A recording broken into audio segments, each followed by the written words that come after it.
Hello, this is Hasenbraten from pokerstrategy.com. I'm making a video of 4 tables, no limit, $10 full ring on Titan Poker, as you can see. Pre-flop I'll be playing by starting hands chart, which I just opened up, so it might pop up into the screen. It's the German one, since I'm originally a native German speaker, but I guess it's the same chart, so shouldn't make any difference. I don't know it by heart so far, so to make sure I'm not making any mistakes, I'm still having it open.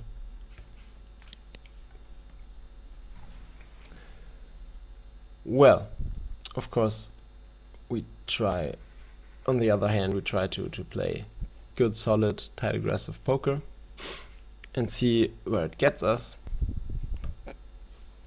I have been making a few videos in the past time and most of them didn't run that well. I think I'm down overall, but this of course doesn't mean much, since I guess it's not even 1,000 hands.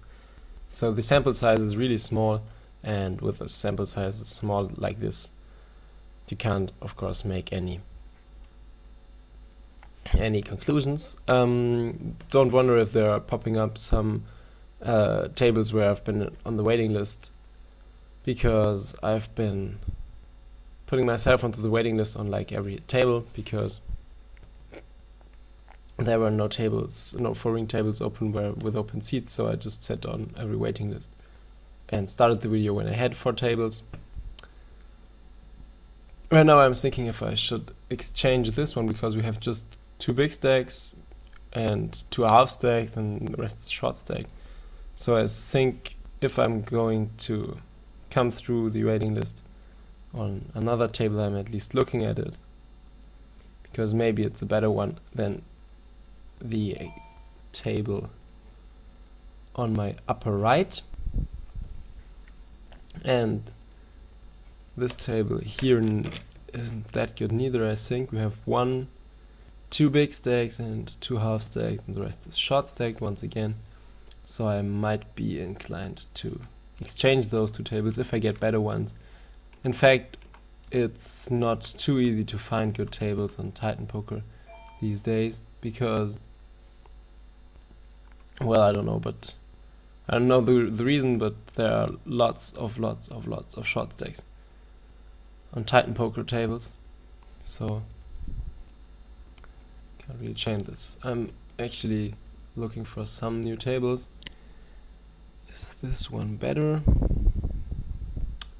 1, 2, 3, 3 big stacks, and almost 4 big stacks. It's better than those 2, so I'm going to deactivate auto post blinds and let myself be timed out. Here we have pocket 8s out of early position. Out of early position we fold our small pocket pairs, which is actually because you very often get isolated by other people, can't call your hand for set value because somebody who is short in chips raises, and so on. Many things can happen our hand does not like, and to avoid this we are just folding the hand pre-flop.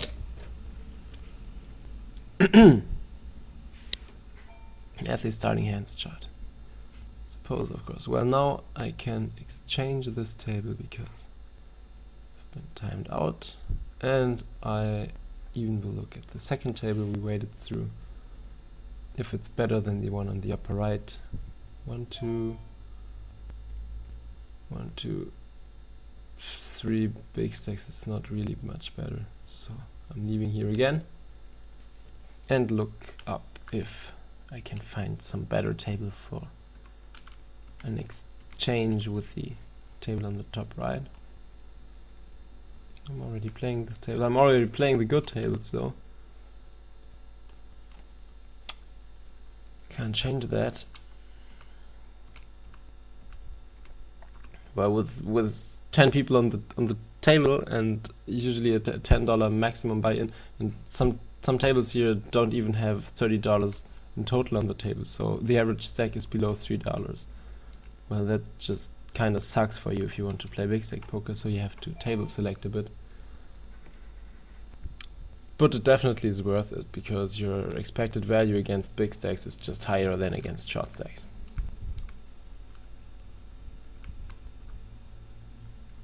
This table seems okay.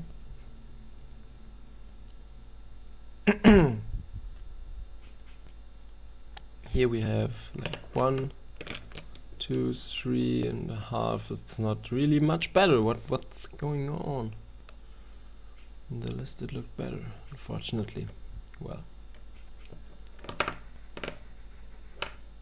of course, if I had any hands, I would immediately stop streaking tables and comment on those on the action, but as long as this does not happen. What? Well, it's just a promotion. Was just wondering.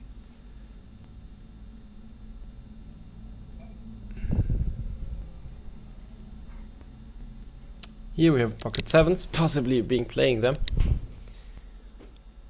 Maybe calling a raise of one of the 3 big stacks, and if not, just limping or completing the blind. Seems like a good idea to me.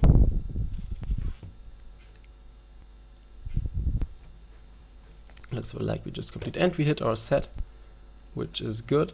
So I'm going to lead for full pot here and see what happens. Board is kind of drawy, especially in the limp pot, so I'm going to fast play my hand a lot. This is a good turn card. It won't stop me from betting, of course. So I have a full house now, and flush draws can't beat me anymore, and I basically just turned the nuts. But on the other hand, I of course want to go all in, or at least win a big pot against this guy, so I'm betting kind of big, and I'm also betting kind of big on the river. The flush didn't get there. We could think of check calling, but I don't think he's going to bluff us, since we led into 3 people on the flop and then led again on the turn. I just hope he might have picked up the king.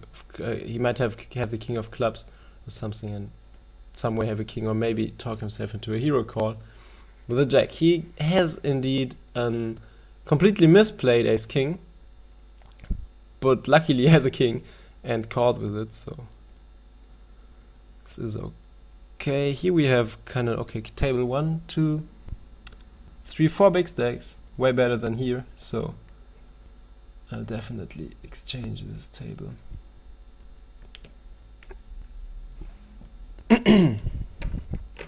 Well, in those situations when you hit a set in an unraised pot, you basically have no option to bet big on flop, turn and river, and then hope somebody has any hand to pay you off.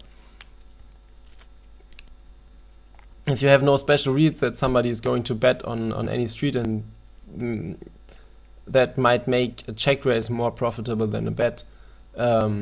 And against unknowns, this always is true, because you don't have any reads on unknowns and you can't expect them to bet if you check. You obviously have no possibility but just bet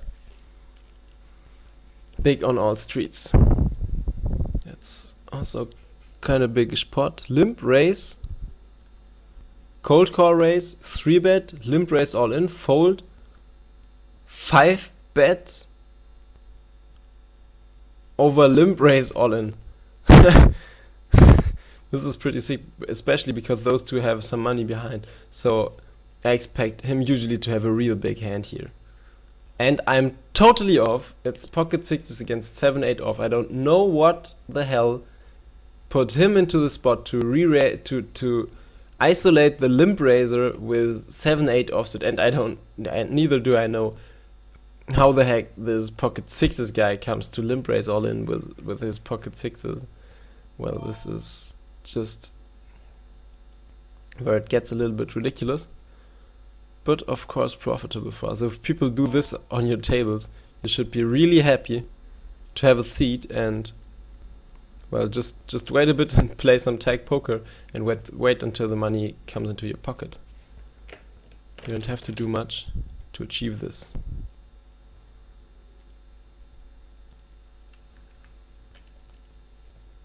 You actually don't have to do like anything to achieve this. Sounds kind of strange, but it's in fact true.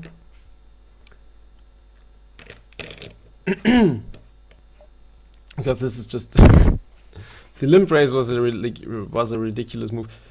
His first cold call was ridiculous. I expect the only one who might have played his hand correctly was him. He might have like an ace king or so, and then decide that against this strange action, he maybe decides better of it and then folds his ace king. Or maybe even ace queen if he decides to 3-bet. He might be the only one who has actually played his hand right. Here we have some funny all-in. Pocket nines against pocket queens on an ace-high board. With all hearts and nobody having a heart. And they went on the flop. Well, at least the pot was big on the flop, so makes it slightly better, but not much. Kind of funny.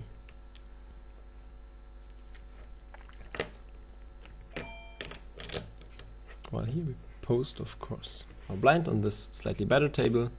We're still having 1, 2, 3, 4 other big stacks, which is a lot more than I'm kind of used to have.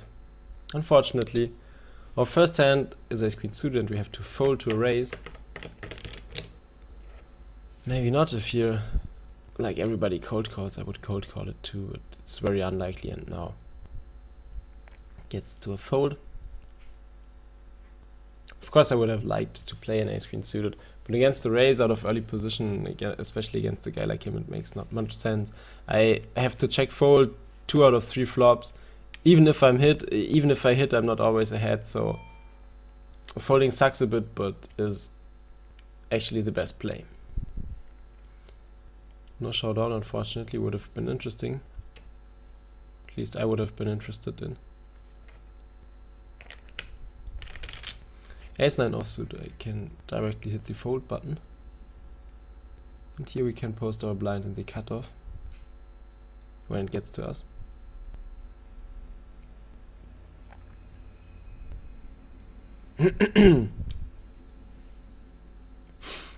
On a full 10 marks table, it's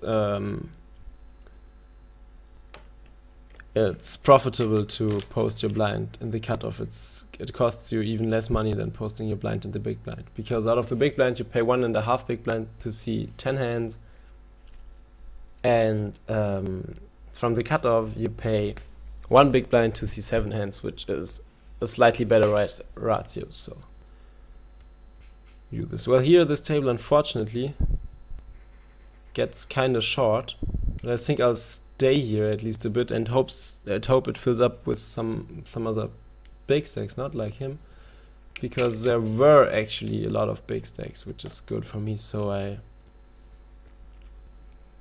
for a short period of time, I would take the fact that it's shorthanded for having the possibility of a full ring big stack game. Here we can easily call for set value, and the flop is kind of bad for us. It's just one overcard, but it's an overcard he can easily have. So I'm basically just check folding to his continuation bet.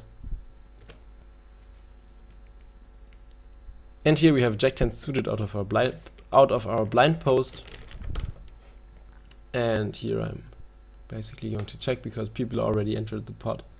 We're playing this as if there were no people, and if there were no people, if you didn't post the blind, and if you didn't post the blind, we would just limp.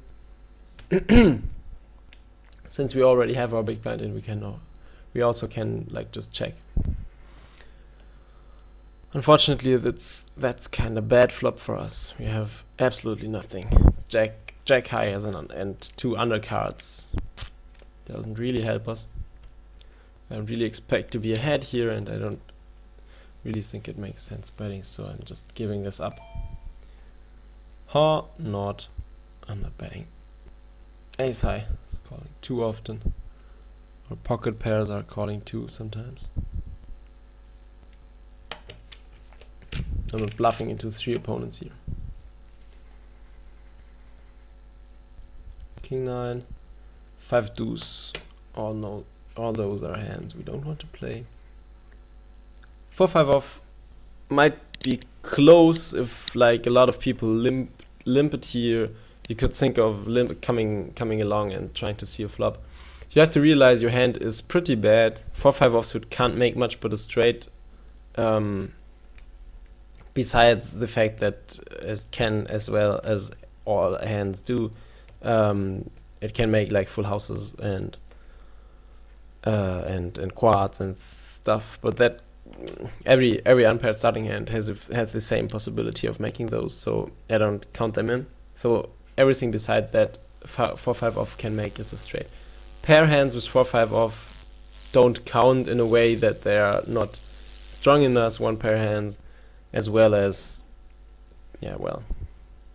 if you don't hit, of course your hand is not worth anything. You usually have like the worst hand then. And just for this straight, it's kind of marginal to play. And on the other hand, you could get into tough spots post flop. If you if you hit a pair and then maybe get married to it. So we just fold it. Well, here we are in middle position. Pocket eights can be played. Just limp it.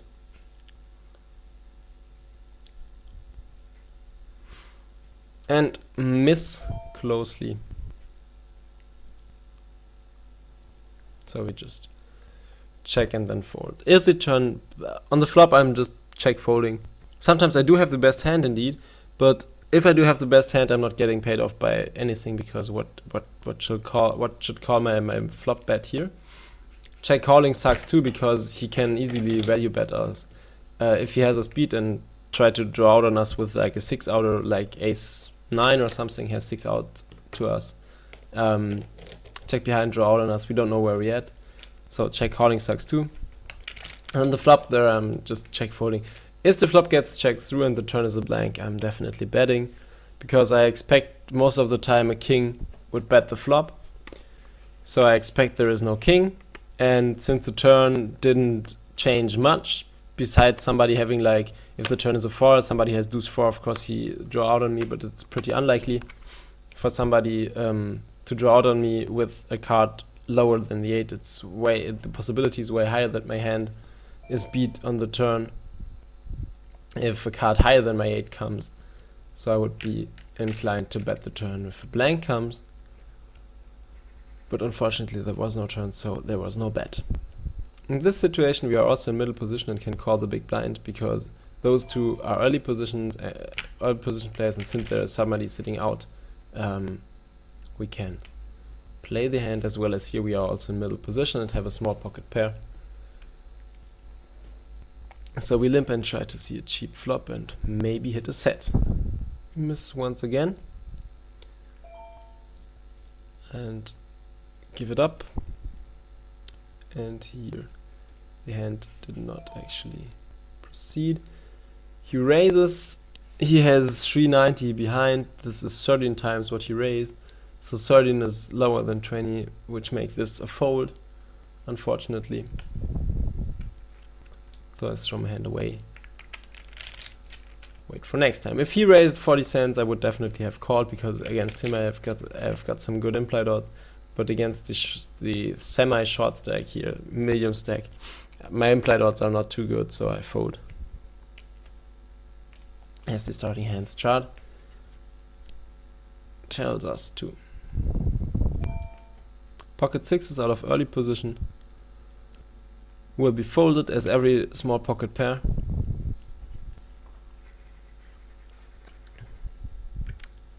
And queen deuce off, of course, as well, will be just put in the muck.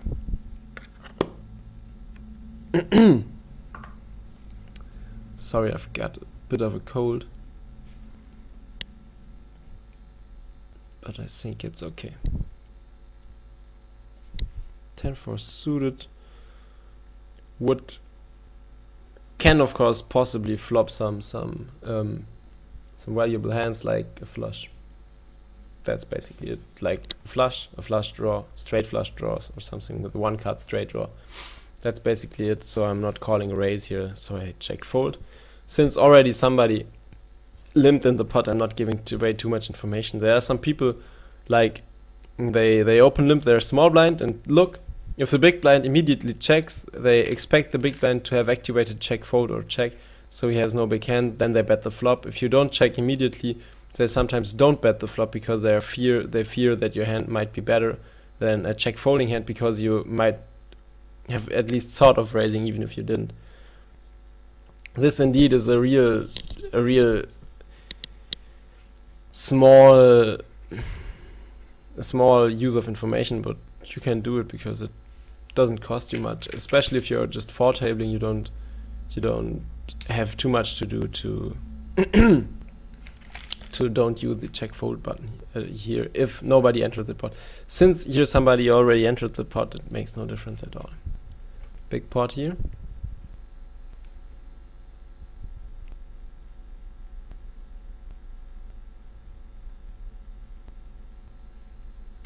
I don't really see him folding actually, after making so much action. Which he does. Maybe he makes a real tough fold with a strong hand that does not beat the flush because he expects his opponent to have the flush, but his opponent would have played pretty strange if he had a flush.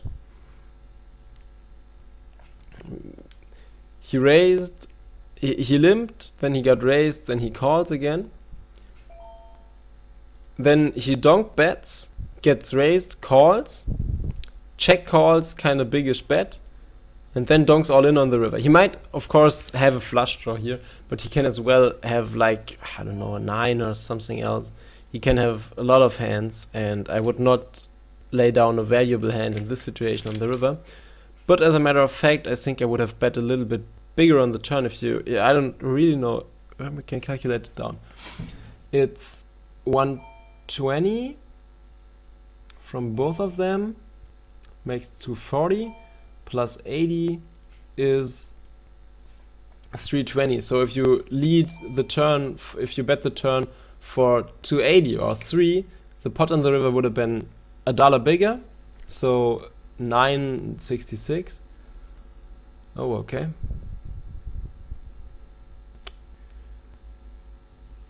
We open raise an ace king, which is kind of standard. Then get a re-raise all in. This is a situation without the read that he is a reasonable short stack. I'm calling here usually because I think I'm basically flipping against his range. Maybe I'm a slight favorite more than a slight dog. In this case, I'm a kind of big favorite pre-flop, but unfortunately I get sucked out on and lose even if I was ahead. Nice hand. Can't change that.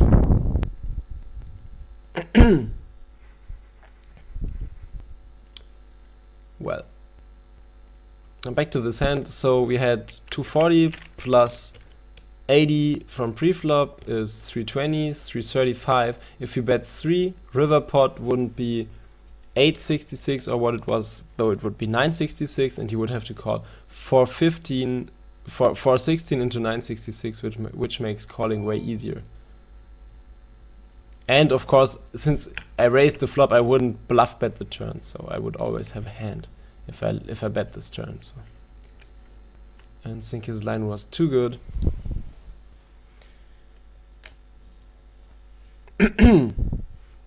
But okay. Here, as I said, while making those videos here on Titan Poker, I found out for myself that here are many people playing short stack that have no clue of how to play short stack. They don't play after Poker Strategy starting hands chart. They have no idea how to use their short stack as an advantage over people, and they just misplay literally every hand. Wow, aces against kings against aces. Not bad. I think it's kind of first time for me. I've not ever seen this before. But well, I wasn't even involved, so.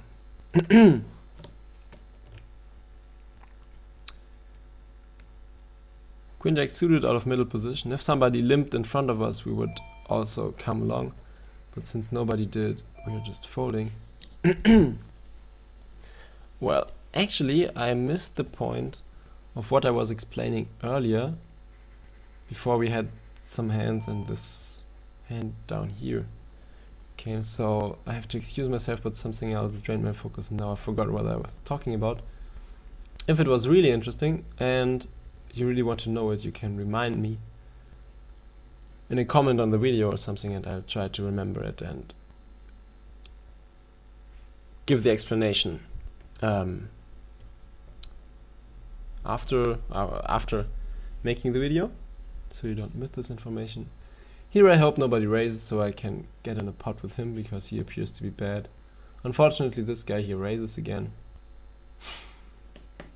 And we have to fold. Pocket 4s out of the big blind, also a hand that possibly might be played. But not against him. Maybe we see some big stacks cold call. One. Second one would be better. I think it's close now. I can't of course call against him, but I could call for set value against him. Question is if it's profitable or not. It's close, I think I do it. Unfortunately, we miss closely.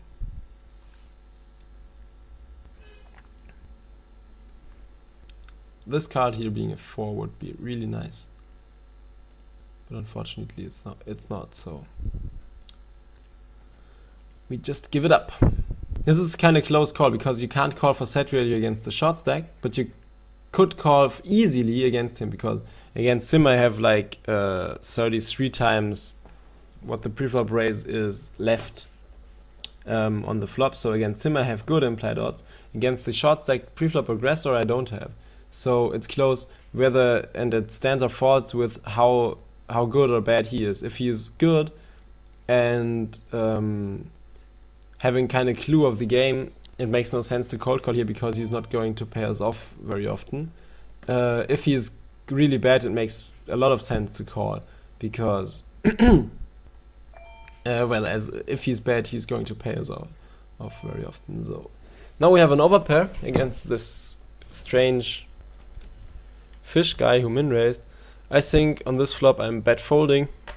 If he min raises me now, I'm going to puke. Fuck you. Sorry to say that, but fuck you.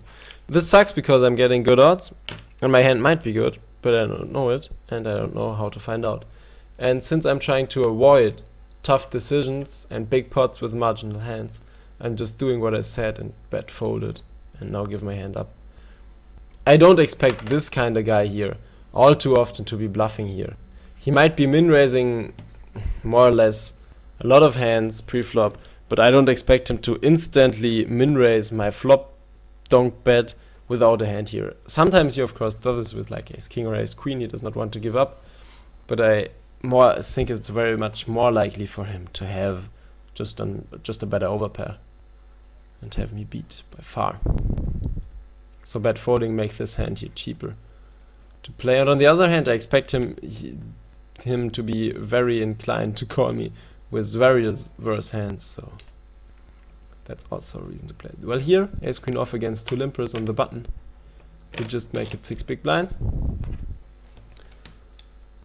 and hope to hit. I expect him to call. He called like almost every preflop raise up. What?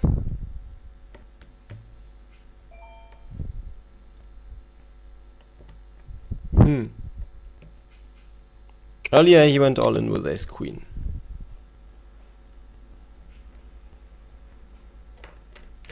This is kind of sick situation,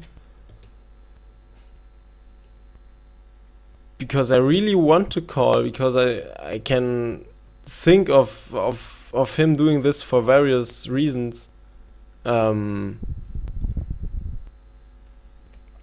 not him having a hand. But actually I'm going to fold, because the odds are so bad. With him having like $3 or $4 I would call. With him having almost $7, I'm folding here and hope he shows down aces or something. Well, at least queens, so I was dog, and it was a good fold, so somewhat sucks to make it, but it was the right decision, I think. Just took some time to be made. Kings here, by the way, top set against the short stack.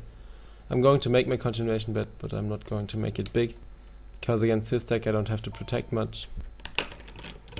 I don't even see a reason to raise him here. If I call, the pot on the turn will be 160, with him having just over a pot size bet left and 2 more cards to come, and on, of course, 2 more betting streets, so can easily get him all in by not raising the flop.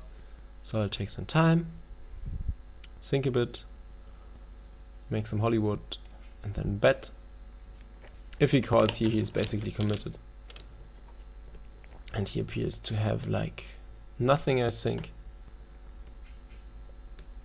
Because, well, I don't think he would have had such an easy decision if he had a hand.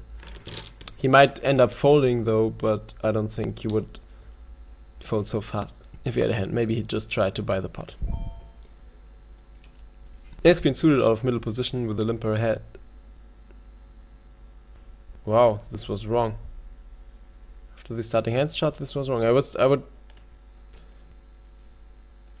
myself, I would definitely always raise this hand in this situation, but actually I made a mistake playing after starting hands shot, because starting hands shot has folded. So the starting hands shot is even tighter than I thought. Flop is not too good for my hand, but flop often does not even help my opponent too, so I'm just making my continuation bet, because if you both missed, if he does not have a king or a high club, he's also folding, and I win the pot if I bet, so I bet. He does not fold, turn brings a club, so I'm giving this hand up. I'm not making a second barrel here on this turn. I might get the fold by a hand like king jack without clubs or something.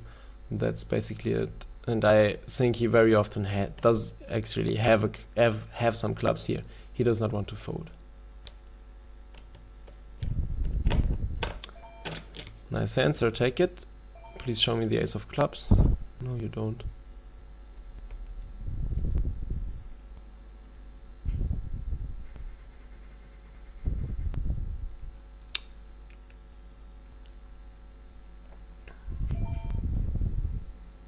Wow. I think I'm raising him here to protect my hand against the other guy. I don't want him to be able to call here with good odds. If he now check raises me, it's kinda sick, but I will have to call because I'm getting really good odds. And I once again get drawn out on. Maybe I hit again. I can hit. Wow. Can prevent the suck out. He suck out me on the turn, and then I suck out him on the river. Nice hand. Nice call pre-flop with 9-4 suited, by the way.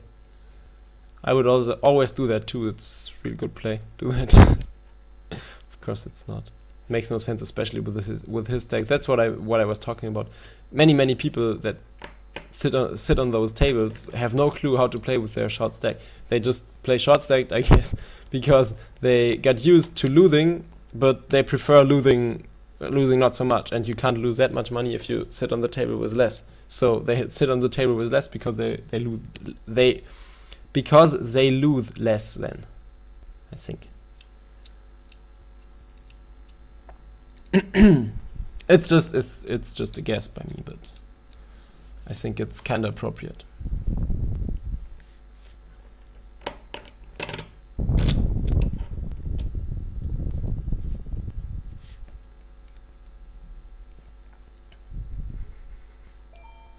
Fold.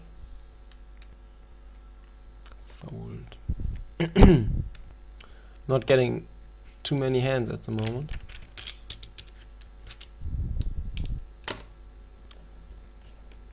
That's also something you should get used to in poker because, well, it's just that you actually most of the time you just spend waiting for your hands. That's kind of ridiculous. He led on an ace high flop and led again on a blank turn. with nothing and got called by nothing. He called twice with king high, even if the second bet I think was not big. Oh no, there was not second bet. He led again on the river with the pair. Okay, so he even called on this board with king high. I don't understand this. But once again, it's not my job to understand this. It's just my job to take advantage of it.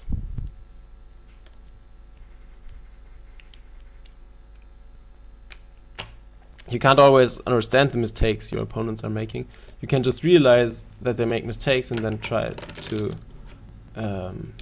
get the best of it and try to take advantage of them making mistakes. Like he just posts his blind in middle position, including the dead money he has to post, which is absolutely expert. Makes of course no sense.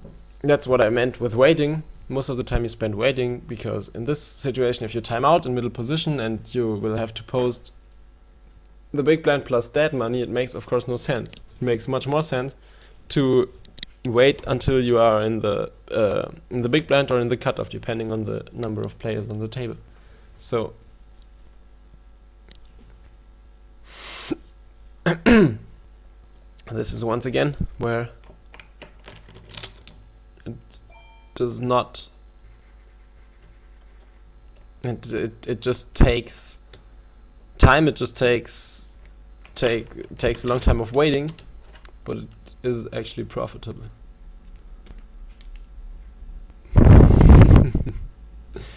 He contributed with 6-6, got raised by ace-3, got the re-raised by a3, got re-raised by king-queen, and then he called with pocket 6 against two people on a queen-high board. Nice answer, very intelligent. I would always do this. Not. I watched too much Borat, I think. I love this not joke. Here Jack 10 off, complete after a couple of limpers out of the small blind. Try to see if cheap flop, which works, try to hit, which does not really work. Our hand is not strong enough to invest like more than 10 cents on this flop. A minimum bet I would call because I get good odds, but more I wouldn't call.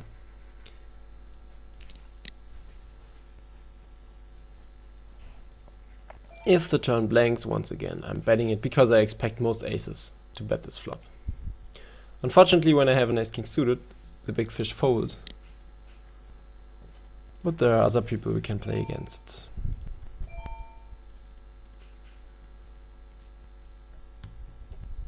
Well, we have seen him call down pretty light.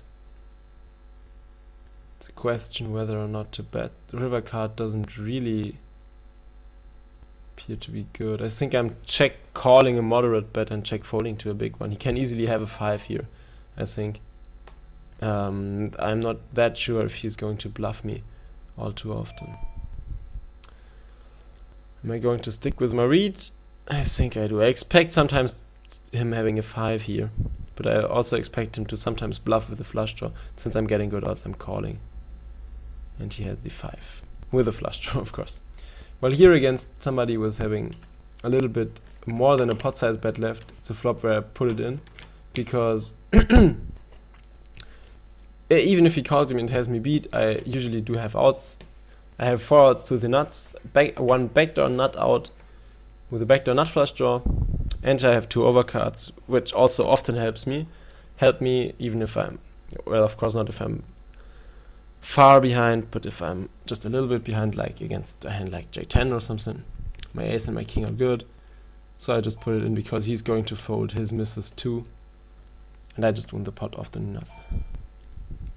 Here I could have led the flop since I checked them, check folding.